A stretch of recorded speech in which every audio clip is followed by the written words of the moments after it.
Se eu contar o que aconteceu comigo ontem à noite, você vai achar que eu enlouqueci. Mas te juro, eu uivei. E a floresta respondeu: Meu nome é Jonas. E eu cresci com medo do que vivia ali, na floresta atrás da minha casa. Desde pequeno, eu ouvia os uivos à noite. Não era som de cachorro nem lobo. Era algo mais grave, mais profundo, mais humano. Minha avó sempre dizia que aquela mata era terra dos antigos, onde espírito de bicho e homem se misturam. Eu não entendia o que ela queria dizer, mas sentia. No fundo, eu sempre senti. Nossa casa ficava afastada da vila, isolada numa clareira cercada de árvores altas e grossas que abafavam até o som do vento. À noite, tudo ali parecia parar, grilos, corujas, até os galhos. E então vinha o silêncio, e logo depois o uivo. Eu me escondia debaixo das cobertas fingindo que era só imaginação, mas sabia que não era. Ninguém me dizia o que era aquele som, mas todos da vila evitavam falar sobre a floresta. Era como se fingir que ela não existia os mantivesse seguros. Aos 19 anos, fui embora dali. Deixei minha avó sozinha e tentei enterrar o passado. Morei na cidade, consegui trabalho, aluguei um canto pequeno e fui tocando a vida. Até que, 3 semanas atrás, recebi a notícia. Minha avó havia morrido. O vizinho disse que a encontrou caída no chão da sala, com a porta aberta. Havia marcas estranhas do lado de fora da casa, como se algo ou alguém tivesse andado em círculos durante a madrugada.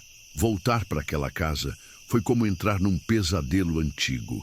A madeira rangia como antes, o cheiro da mata era o mesmo, e o som do vento nas frestas ainda trazia memórias que eu preferia esquecer. Mas dessa vez eu estava sozinho ali, e minha avó já não estava mais para me proteger. Na primeira noite, os uivos voltaram. Eles pareciam mais altos, mais próximos. Eu fiquei paralisado na cama, o peito travado, o coração batendo forte no escuro. Aquilo não era imaginação de criança, era real. Na segunda noite, ouvi passos no alpendre, pausados, pesados. E na manhã seguinte, encontrei pegadas na terra. Eram grandes, profundas, com marcas de garras. Não de animal, de algo entre o animal e o homem. Tentei não pensar. Me convenci de que era só paranoia. Mas o medo voltou a morar dentro de mim. E a cada noite, a floresta parecia me chamar com mais força. Na quarta noite, eu não aguentei. Peguei uma lanterna, vesti o casaco e saí para a varanda. O frio da madrugada me cortava os braços, mas eu precisava ver, precisava encarar aquilo. Apontei a luz para dentro da mata. E foi aí que aconteceu. O uivo veio, mais forte do que nunca, mas não veio de fora, veio de dentro de mim. Senti meu peito vibrar. Meus olhos encheram de lágrimas, minha boca tremia, tentando conter algo que queria sair. E sem entender por quê, eu uivei de volta. O som saiu da minha garganta como se fosse instintivo, natural, como se aquilo sempre tivesse feito parte de mim. A floresta ficou em silêncio. Por alguns segundos, tudo parou. E então, de volta das árvores, uma resposta. Outro uivo, mais agudo, mais próximo. Alguém ou algo me ouviu. Voltei para dentro cambaleando. Tranquei a porta e me joguei no sofá. Eu tremia, mas não de medo. Era outra coisa, algo despertando. Na manhã seguinte, no batente da porta, encontrei um bilhete preso com um espinho. Era papel velho, escrito à mão. Agora ele sabe que você lembra. E a lembrança é o primeiro passo. Eu fiquei ali parado, com aquele papel na mão, tentando entender. Lembrar do quê? Quem ou o que eu sou? Passei o resto do dia andando pela casa como um bicho preso em armadilha. Cada cômodo parecia carregar um peso. A cozinha ainda tinha o bule velho da minha avó sobre o fogão de lenha. O quarto dela, eu ainda não tive coragem de abrir. Era como se uma parte dela ainda vivesse ali e outra parte observasse tudo de longe através da floresta. Guardei o bilhete dentro de um livro de capa dura, um dos poucos que ainda resistiam na estante coberta de pó. Sentei no sofá e tentei ignorar o som dos galhos lá fora. Mas não consegui, porque agora o uivo não vinha só de fora. Ele morava em mim, Naquela noite, não dormi. As horas passaram lentas, e quando a lua ficou alta no céu, meu corpo agiu sozinho. Sem perceber, levantei da poltrona e fui até o quintal. Não levei lanterna. Meus olhos, estranhamente, enxergavam no escuro. A luz da lua parecia mais forte, a mata mais viva. E eu, mais consciente do som dos meus próprios passos, senti o chão, a umidade, os cheiros. Era como se todos os meus sentidos tivessem sido amplificados. Lá do meio das árvores, um novo uivo ecoou. E dessa vez, ele me chamou pelo nome. Não em palavras, mas em presença. Como se algo lá dentro soubesse exatamente quem eu era. Jonas. Dei mais 3 passos e parei. Meu coração estava descompassado. Não de medo, mas de antecipação. Como se alguma parte adormecida de mim soubesse o que estava para acontecer. E no fundo, quisesse isso.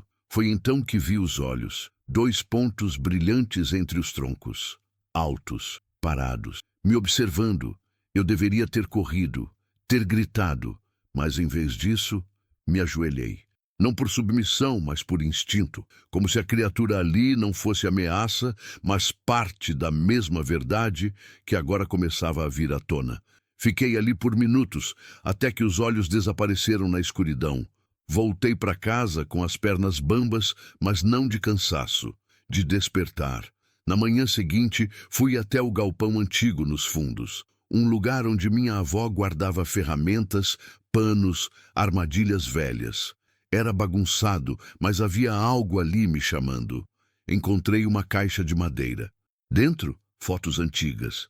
Algumas delas jovem, outras de pessoas que nunca vi.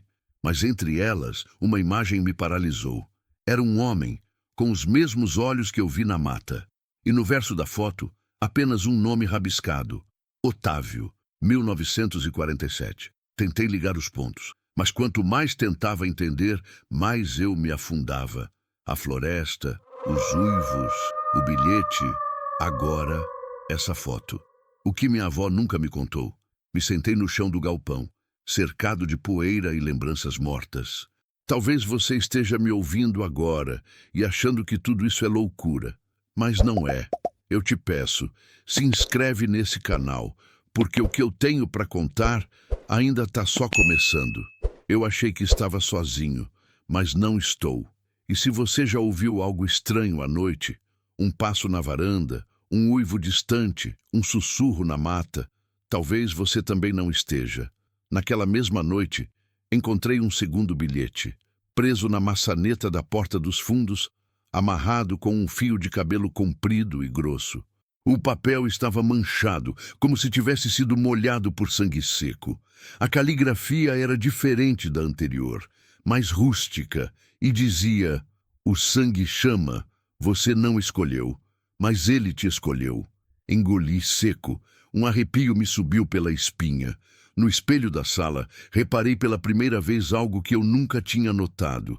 Meus olhos estavam mudando, mais escuros, mas ao mesmo tempo mais brilhantes, como os da criatura entre as árvores. Desde aquela noite, parei de trancar as portas. Algo dentro de mim dizia que trancar já não fazia mais sentido. A floresta não era mais apenas um lugar fora da casa. Ela estava dentro de mim. Comecei a ouvir mais coisas. Não só uivos, mas vozes. Às vezes baixas, outras vezes murmuradas. Algumas pareciam sussurrar meu nome, outras apenas gritavam, como se algo estivesse sendo arrancado à força de dentro do solo. Comecei a escrever. Não sei porquê. Palavras saíam como se eu as estivesse canalizando. Frases antigas, símbolos que nunca estudei, mas que surgiam claros na minha mente. Uma noite, escrevi numa parede da casa sem perceber. Quando acordei, vi os símbolos desenhados com carvão, formando um círculo em volta da janela. E do lado de fora, 3 pares de olhos me observavam. Não corri, não gritei, uivei, e eles, em silêncio, desapareceram. Na manhã seguinte fui até a floresta. Dessa vez não levei nada comigo, nem lanterna, nem canivete, nem medo. Andei por horas, guiado apenas pela intuição, até encontrar uma clareira. No centro dela, uma pedra enorme, com marcas talhadas. Toquei a superfície fria da pedra e senti calor, como se ali houvesse sangue antigo, algo pulsando por dentro. E então eu vi. Uma figura surgiu entre as árvores, alta, coberta por pelos escuros, olhos dourados, mandíbula larga. Não atacou, não rosnou. Ajoelhou-se diante de mim. E naquele momento eu entendi tudo. Otávio era meu avô. Não um homem, mas algo entre os dois. Uma fera, um guardião. E agora aquele sangue estava em mim. Voltei para casa sem marcas, mas algo havia mudado. Eu sabia que a transformação não era completa, ainda, mas estava chegando. Desde então, espero. O tempo parece correr diferente por aqui. Os dias passam, mas a lua, ela parece não querer partir. E toda noite, quando a floresta uiva, eu escuto. Não com os ouvidos, mas com o peito. E às vezes, sim, eu uivo de volta. Talvez você ache tudo isso absurdo, mas se chegou até aqui, me responde uma coisa. De onde você está assistindo isso agora? Porque eu preciso saber. Quais florestas cercam você? E se alguma delas também uiva à noite? Talvez você nunca tenha prestado atenção. Talvez tenha medo de escutar. Mas lembre-se disso, o chamado sempre chega, mais cedo ou mais tarde, e quando ele vier, você vai saber o que fazer.